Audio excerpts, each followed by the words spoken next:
The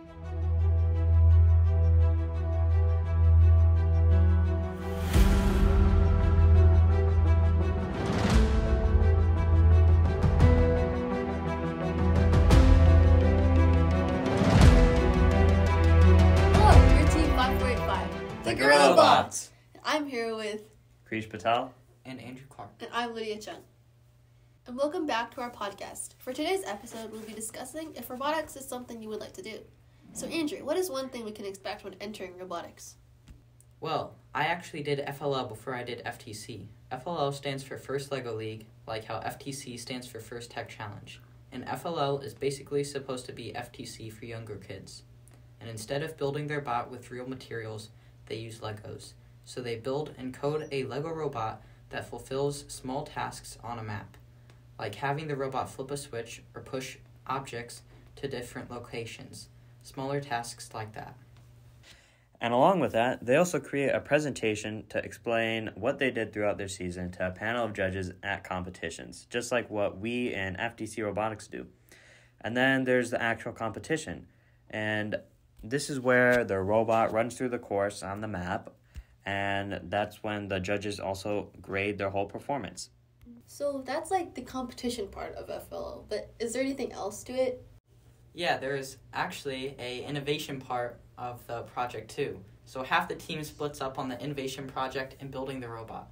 And with the innovation project, pretty much the team is tasked with something to solve, and throughout the season, they come up with ideas and build an entire project presentation to present to judges at the end of the season, which they're graded on. Yeah, so that's FLL, but are there any other kinds of robotics you can try? Yeah, of course. So there's robotics competitions like Vex Robotics.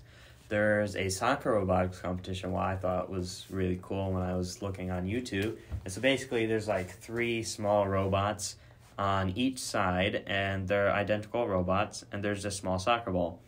And so the video I saw, they have the robots so that they catch the ball, they receive it, and then they shoot it towards the opponent's goal. So I thought that's kind of cool. Whoa. They walk, run, kick the ball.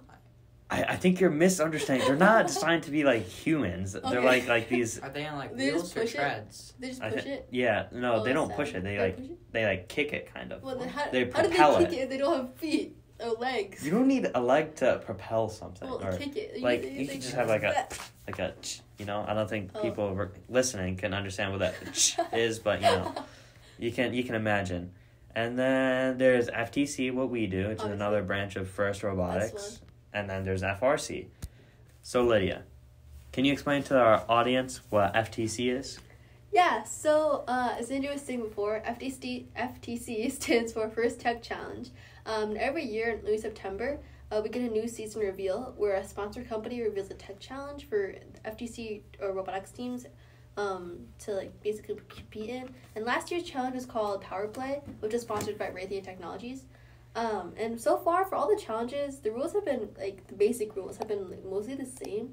There's 2 alliances, red and blue, and made up of 2 teams each.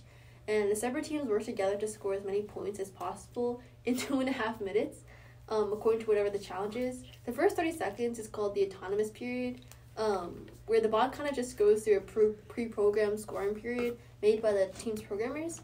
And then after that is basically called the tally-up period, which just means it's driver controlled, and it's 2 minutes. And that's but then there's also a middle section within tally-up that's 1.5 minutes.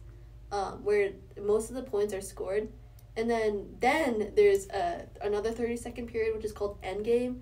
And that's where you finalize some points. For example, last year during endgame, the teams were allowed to cap junction poles to claim a pole, and not allowing the other team to score on that pole and getting extra points for capping it. So during endgame, they kind of just score. You can score bonus points almost. So let's think about the main idea again. Is robotics meant for you? Well, if you're interested in hands-on engineering, which involves programming and building, I think this would be right for you. It's also a great way for you to develop certain skills, such as teamwork skills, as you're going to be working in a team with a bunch of other people, like more builders, and you're all going to have to learn how to work together and work on the same robot. But the builders are also going to be working with a team of programmers who also have to work together and explain to each other what their code is doing and communicate on what they should do next. Yeah, and like how the programmers and builders work together, basically the whole team has to work together with the documentators to basically document what you do during the whole season, in like a portfolio and a notebook to show to the judges later. Just as like, if it's not written down, it didn't happen in like writing world. To sum it up, there's many opportunities that you can find to enter robotics, such as the competitions that we listed earlier, like Vex Robotics, Soccer Robotics, FTC, FLL, and FRC. So if you think that any of the things that we've talked about has interested you, you should definitely go check it out. Yeah, so if you're interested in any of those things, robotics is definitely something you should try. That's all for today, so thank you so much for listening, and please tune in to our next episode. Don't forget to smash that subscribe button, like the video, be sure to check out our other social medias. We have a Twitter account, a Facebook account, an Instagram, YouTube Shorts. Make sure to like all of those videos. We have a Spotify playlist for our podcast as well, so be sure to check those out. And once again, thank you for tuning in.